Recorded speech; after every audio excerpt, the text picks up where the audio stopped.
Hey boys and girls, Mr. A here. Mr. My read a book to you the other day that was all about a certain bodily function. And this is a perfect complement to that book, so I hope you enjoy it. The name of this book is What Do They Do With All That Poo? Man, that's a lot of poo right there. This is written by Jan Kurtz, illustrated by Allison Black.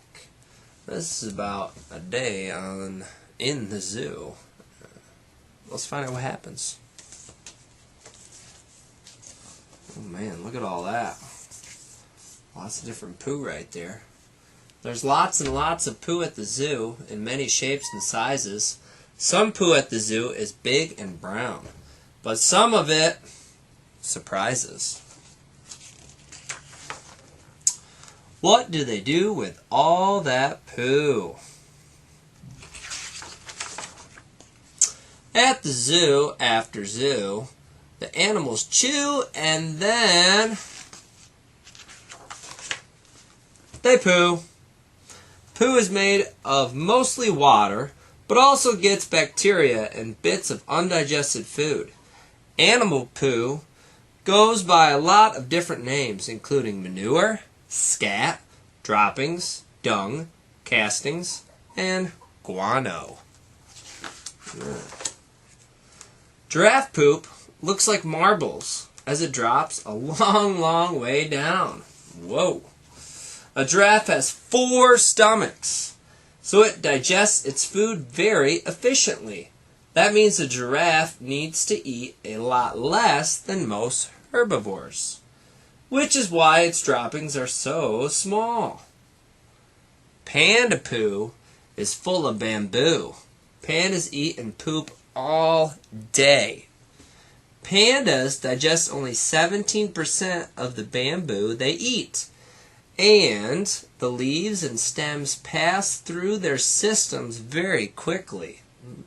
So panda poop looks like a green mass of partly digested bamboo, and it doesn't stink. Well, that's nice. A hippo sprays a shower with its flapping tail. Ugh, gross. Hippos use dung showering to mark their territories and warn off predators. They shoot their dung out while flapping their tails to spray it around. Oh my goodness. To weigh a day of elephant's poo, you need a sturdy scale. An elephant can eat 300 pounds of leaves and grasses a day and then dump 165 pounds of poo. To help you think about that, a football weighs about a pound. Oh my goodness, that's like 165 footballs. That's a lot of poop. Rhinos can communicate through piles and piles of scat. Hello, Bob was here. Each rhino's poop has its own unique smell. Rhinos smell dung to gather information about one another.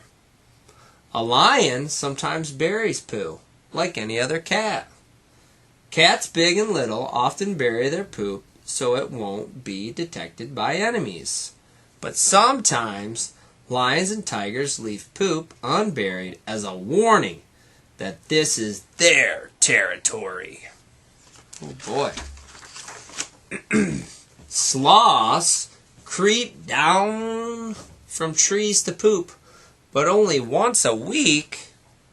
Why do sloths spend so much energy leaving the protection of trees to poop on the ground? It's a mystery scientists are trying to solve. A penguin shoots its poo out in a fishy-smelling streak. Ugh. Penguins don't have teeth, so as one zookeeper says, fish go through them fairly rapidly. Scientists have studied the force it takes for a penguin to shoot its bright white fishy guano so far. Look at all that poo. A wombat's poo is cube-shaped, so it isn't very rolly. That sounds like it hurt coming out. Wombats are highly territorial. They each deposit 80 to 100 droppings every evening as signposts to say, "I'm here." It helps to have a square signpost that doesn't roll away. Some snakes poop only once a year. Holy moly, once a year. They digest their food slowly. One study showed that it took a python 5.5 days to digest a rat. Because their bodies are so efficient, snakes poop less often than almost any other animal. Wow. Look, there's some smelly poo right there. Hyenas crunch up lots of bones. That's why their poop is white. Wow. The calcium in bones is what makes dried hyena poop white, and why hyena poop can easily turn into a fossil. That's interesting. Bat poop has undigested bugs. Bats poop all day and night. Oh my goodness. Bats turn right side up to do their poo so they don't poo on themselves. Well, that's good to know. A bat can eat up to 1,200 mosquitoes in an hour. Many bats also eat insects with shiny outer coverings that don't get digested, which makes the bat's poop sparkle. Sparkly poop. Oh my goodness. So what do zoos do with all that poo? Well, that's a good question. That's a lot of poo. They sweep it and hose it and toss it each day. A lot goes in dumpsters to be trucked away. A zoo might have to deal with more than 5,000 pounds of poop each day. Keeping it around would make zoos pretty smelly. So some of them pay thousands of dollars a year to send it off in trucks to landfills. Wow, that is a lot of poop.